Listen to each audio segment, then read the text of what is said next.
Bon, merci à tous. C'est toujours un plaisir de vous retrouver dans ce qui devient une tradition. Et donc, pour Madame la Présidente de la plus belle région du monde, je vous dis juste que voilà, je fais un petit speech avant votre intervention et je ferai un petit speech avant le ministre du plus beau pays du monde aussi, évidemment, bien sûr. Alors, Nicolas parlait des excellentes nouvelles. Oui, il faut parler d'excellentes nouvelles, Madame la Présidente, puisque 2017 a été la meilleure année touristique enregistrée depuis 10 ans pour la région Île-de-France, puisque toute forme d'hébergement confondu, la région parisienne a reçu 49 millions de visiteurs en 2017. C'est effectivement beaucoup plus qu'en 2016, 45 millions exactement. Alors on connaît tous les circonstances difficiles des années 2015-2016 et ce sursaut est évidemment bienvenu. Ça, c'est la conjoncture. Et puis il y a la structure parce qu'il y a un effet Paris incontestable dans le monde entier. Il faut savoir que quand vous organisez un salon à Paris, quelle que soit la nature de ce salon, que vous fassiez venir des profs de sport, que vous fassiez venir des radiologues, eh bien, quand un salon a lieu à Paris, le taux d'inscription des participants est 20% supérieur à un salon qui se tiendrait dans n'importe quelle autre grande capitale. Et puis Paris est toujours dans le top 3 des destinations préférées des touristes du monde entier. Alors on pourrait se satisfaire de ces bons chiffres, mais ce serait un peu une erreur. D'abord parce qu'il ne faut pas oublier les faiblesses que nous avons en Île-de-France. Attention d'abord à l'effet Disney. Sur ces 49 millions de touristes, n'oubliez pas qu'il y en a 7 ou 8 qui viennent uniquement à Disney et qui ne viennent pas spécialement pour la région parisienne. Et puis je rappellerai quand même les faiblesses bien connues que sont nos infrastructures, parfois un peu vieillottes. Pensez à nos gares, pensez à nos aéroports, pensez à notre offre hôtelière, pensez à nos transports, quand vous voyez ce qui se fait dans certaines grandes capitales étrangères. Je pense au Narita Express, par exemple, à Tokyo.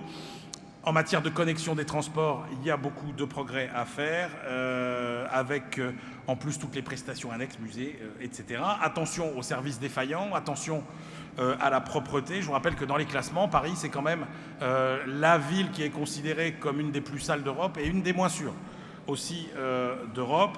Bref, il y a beaucoup de choses à traiter. Alors, beaucoup de réponses à ces faiblesses se trouve en partie, Madame la Présidente, dans votre plan de redressement du secteur. Alors je cite quelques mesures fortes, la mise en place de volontaires du tourisme, le City Pass, le site Welcome to Paris Region, les commissariats mobiles, l'amélioration de l'accueil en langue étrangère, la campagne de promotion à l'étranger.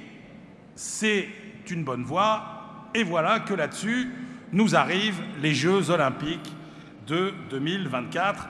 Dont je voudrais rapidement préciser les vrais enjeux pour m'interroger sur ces vrais enjeux. Est-ce qu'il y a vraiment un enjeu en termes de touristes qui vont venir et d'effets, des retombées liées aux touristes qui vont venir pour assister aux Jeux Olympiques? Ce qu'on a vu dans les grandes expériences étrangères, et notamment ce qui s'est passé à Rio, à la fois pour la Coupe du Monde et pour les Jeux Olympiques, c'est que dans les très grandes villes, finalement, il y a certes des gens qui viennent voir les manifestations sportives, mais il y a ceux qui seraient venus et finalement qui ne viennent pas à cause des manifestations sportives. Et donc, il n'y a pas pour les très grandes villes, comme Rio, comme Paris sans doute, l'effet qu'il y a pour des villes de moindre envergure mondiale. Donc, est-ce que l'enjeu est vraiment la fréquentation touristique ? C'est pas sûr. Au-delà, il y a un enjeu qui est celui, évidemment, des infrastructures. Je vous cite, Madame la Présidente, 100% des spectateurs disposeront d'une solution en transport en commun pour se rendre sur chacun des sites de la compétition.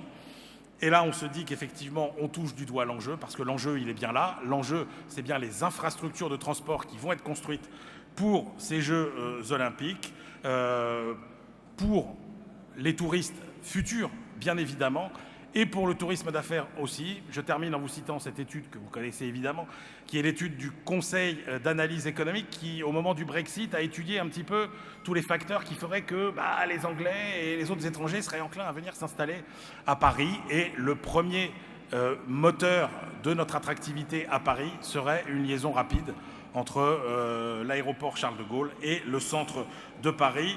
Je compte sur vous pour nous donner votre point de vue sur tout ça et pour nous expliquer un peu où on est. Et est-ce qu'on peut espérer avoir des infrastructures de transport rapidement, modernes et dans les délais qu'on nous avait promis? Merci Madame la Présidente. Merci chers amis.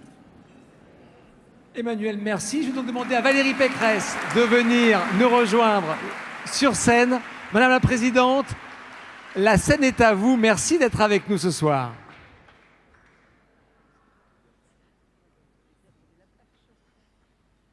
Merci, Monsieur le Chypre, avec des questions claires qui appellent des réponses précises. Monsieur le ministre, cher Jean-Baptiste, Madame la vice-présidente de la région, chère Amida, je voudrais saluer à mon tour Nicolas Barbery, Frédéric de Varigon et tous les professionnels du tourisme partenaires de ce prix, mesdames et messieurs, chers amis. Paris, je t'aime. Alors, je ne sais pas si vous vous souvenez d'une scène de ce film qui était en fait composé de plein de petites scénettes filmées par des grands metteurs en scène. Il y avait un film des frères Cohen, court, en 2006. À la station Tuileries, un touriste américain fait l'expérience de l'accueil, disons rugueux, réservé aux visiteurs en Île-de-France, confirmant à l'écran tous les clichés sur les qualités d'accueil françaises et particulièrement, dit-on, les qualités d'accueil franciliennes. Alors, vous, aujourd'hui, qui recevez tous ces prix, vous avez su faire mentir ces clichés qui datent, je dois le dire, d'il y a 10 ans. Vous avez su attirer l'année dernière 48 millions de visiteurs que vous avez guidés, aidés, accueillis, hébergés, nourris, régalés, devrais-je dire. Je voudrais donc d'abord que vous vous applaudissiez, j'allais dire que nous vous applaudissions, mais que vous vous applaudissiez parce que c'est à l'effort collectif, à votre effort collectif, que nous devons ce record de fréquentation après le passage très difficile de 2015. Bravo à tous.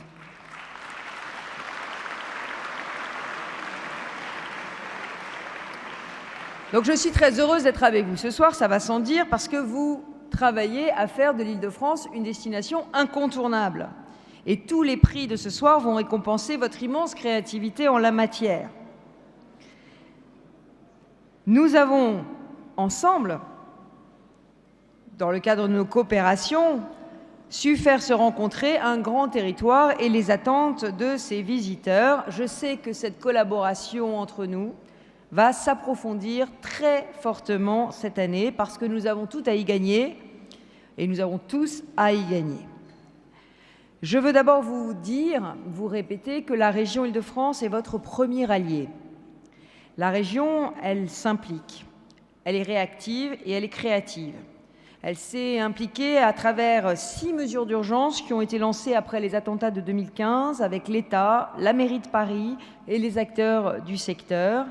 Des mesures qui sont devenues le plan d'action 2017-2021 de la région en faveur du tourisme.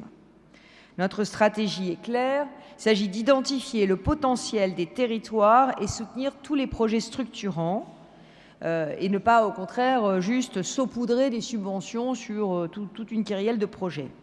Nous voulons muscler notre stratégie parce que les touristes sont de retour, mais nous ne pouvons pas nous reposer sur nos lauriers. Et la concurrence internationale est rude parce que nos voisins ne nous ont pas attendus pour intégrer le tourisme dans leur stratégie d'attractivité. Alors on doit faire mieux.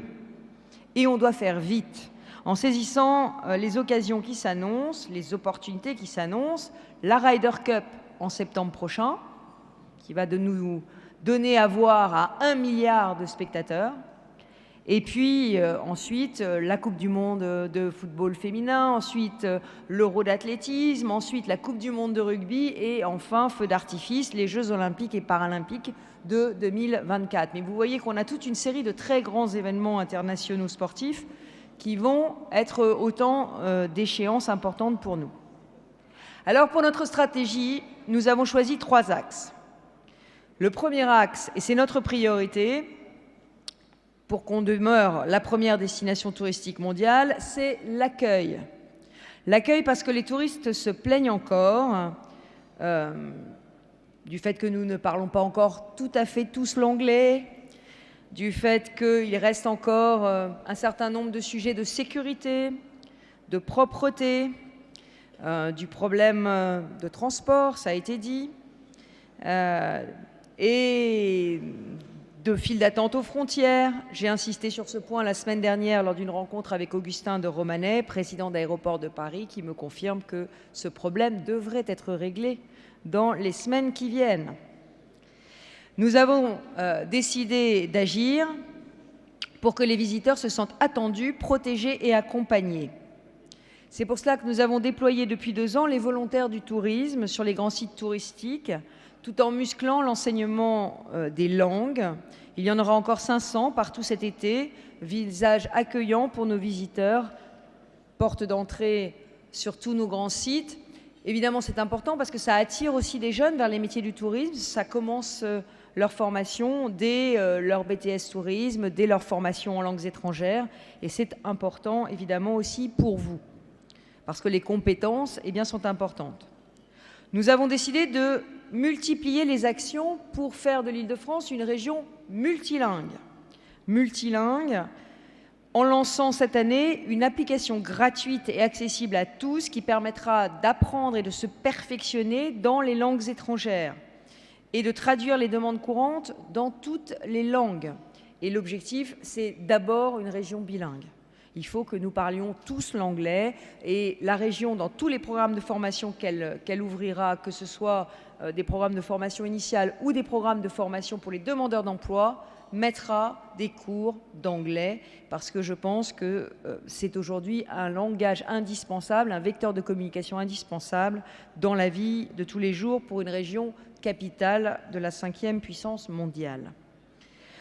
Ensuite, nous allons renforcer ce que nous avons appelé le bouclier de sécurité, c'est-à-dire 20 millions d'euros pour assurer davantage de sécurité dans les transports, dans les villes, sur les sites touristiques, autour des grands événements qui attirent les visiteurs du monde entier. Concrètement, nous avons par exemple lancé 4 commissariats mobiles sur les principaux sites touristiques qui seront déployés avant l'été.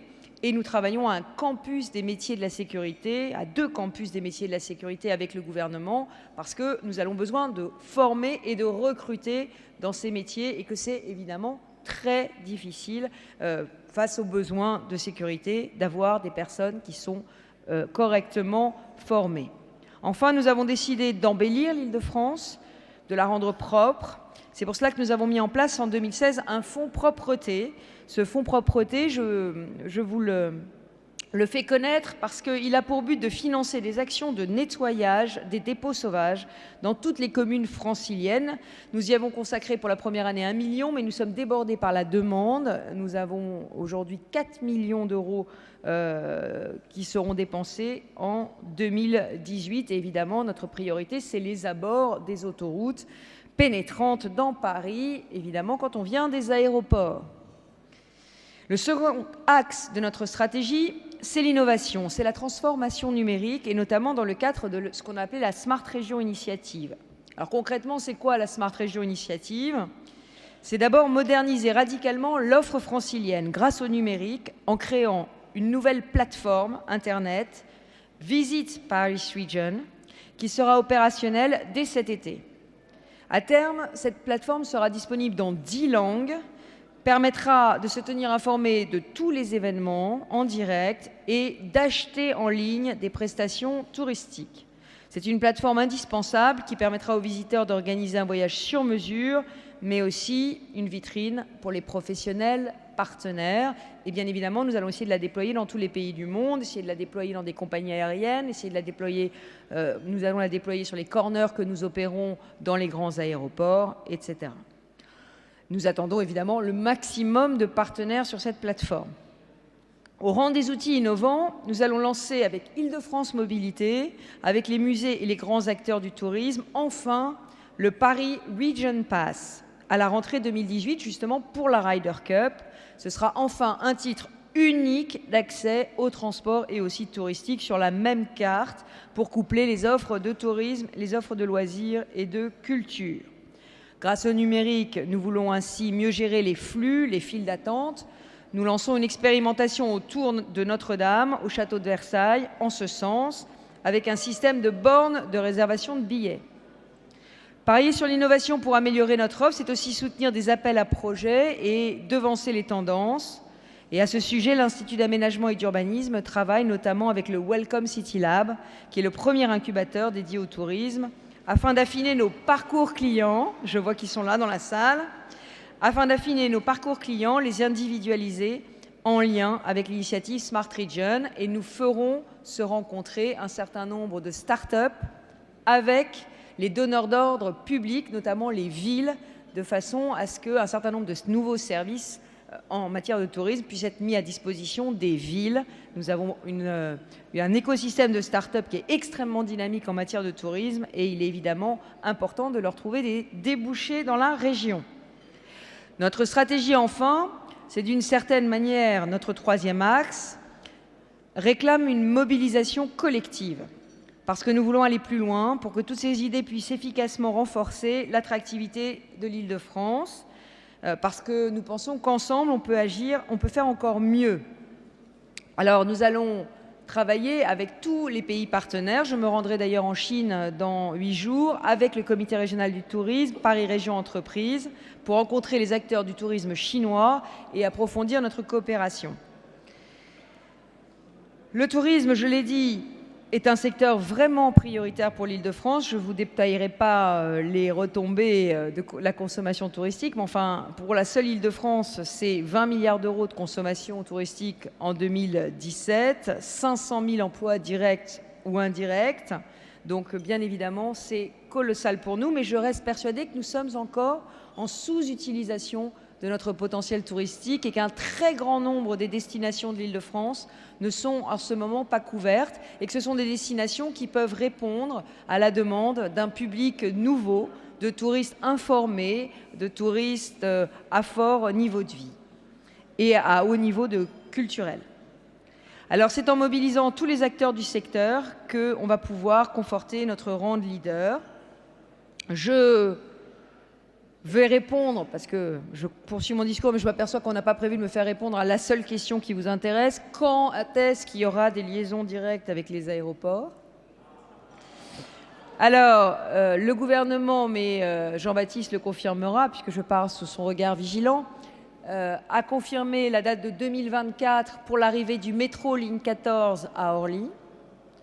Et par ailleurs, nous avons à ce stade rien qui nous permette de douter que le Roissy Express, le CDG Express, soit lui aussi au rendez-vous de 2024. Voilà, donc on aura normalement, et la région est extrêmement mobilisée sur ces deux transports, à l'horizon de l'arrivée des Jeux Olympiques, ces deux transports en commun. Par ailleurs, l'Île-de-France veut travailler à une expérimentation de navettes autonomes sur les autoroutes pénétrantes dans Paris, notamment l'A1 vers Roissy, donc ça pourrait être avant encore l'arrivée de Roissy Express, sur l'A4 vers Disneyland, sur l'A13 vers Versailles et sur l'A6 vers Orly. Donc on voudrait essayer de créer une offre de bus beaucoup plus moderne pour desservir l'Île-de-France et être à la pointe du véhicule décarboné et silencieux. Voilà. Donc sur tous ces sujets de transport, évidemment, on sera en première ligne. Et par ailleurs, je rappelle que j'ai pris un engagement, c'est qu'en 2021, tous les trains qui circuleront en Île-de-France seront neufs ou rénovés. Et à ce stade, là encore aucun grain de sable, malgré la grève, aucun grain de sable n'est venu à ce stade perturber ce calendrier. Voilà. Alors, ce que nous souhaitons aussi, c'est que les retombées touristiques puissent être maximales. Et comme j'ai l'honneur de parler devant un ministre du gouvernement, je voudrais en profiter pour faire un plaidoyer pour les zones touristiques internationales. Nous avons vu qu'il y a eu des annulations récentes à Paris d'arrêtés de création de la ZTI, notamment dans le 13e arrondissement. Et je crois que ce genre d'annulation envoie des signaux contradictoires sur la question de l'ouverture des magasins le dimanche à un certain nombre de nos touristes. Alors, pardon de le dire, mais nous avons un certain nombre de grandes capitales qui n'ont pas les mêmes réticences que nous sur l'ouverture des magasins le dimanche. Et donc, je profite de la présence de Jean-Baptiste Lemoyne pour lui dire que je souhaite que le gouvernement classe l'ensemble de Paris en zone touristique internationale, parce que ça nous aiderait beaucoup à conserver les touristes une journée de plus. Et une journée de plus en Île-de-France, c'est des dizaines de milliers d'emplois, cher Jean-Baptiste. Voilà. Donc la région est dans les starting blocks pour tirer parti de ces emplois futurs. Voilà. Et quant aux Jeux Olympiques, je vous en dis un tout petit mot, puisque là aussi, on m'a posé la question avant que je prenne la parole. Pour les Jeux Olympiques, nous allons devoir former 60 000 volontaires pour accueillir les 10 millions de visiteurs qui sont attendus. Bien évidemment, les Jeux Olympiques, c'est un objectif en soi, mais il y a toutes les retombées touristiques des Jeux, parce que quand on est regardé par des milliards de téléspectateurs, il n'y a pas évidemment que la période des Jeux, il y a l'après-Jeux. Donc l'héritage touristique des Jeux va être colossal, et c'est pour cela que nous travaillons à la région à faire de ces Jeux des Jeux qui donnent de notre région une vision absolument exemplaire, que ce soit en termes de qualité de la nourriture, en termes de qualité de service, de qualité d'accueil, de qualité de transport. Voilà. Alors, n'hésitez pas là-dessus à nous donner toutes vos bonnes idées pour que notre projet, la feuille de route que la région donnera au COJO, eh bien, puisse encore nous permettre d'améliorer notre offre. Alors, je vais finir. Le proverbe dit que le voyage est la seule chose qu'on achète et qui nous rend plus riches. Alors oui, vous pouvez être fiers d'être les acteurs de voyages inoubliables qui enrichissent ceux qui les vivent, surtout quand ils viennent en Île-de-France, et qui participent au développement de notre région. Je sais que je peux compter sur vous pour continuer d'éblouir nos visiteurs. Et ce que j'étais venu vous dire en un mot, c'est qu'évidemment, vous pouvez compter sur moi. Alors, bon résultat et que les meilleurs gagnent. Merci. Merci beaucoup, Madame la Présidente. Merci pour ces annonces, ces souhaits.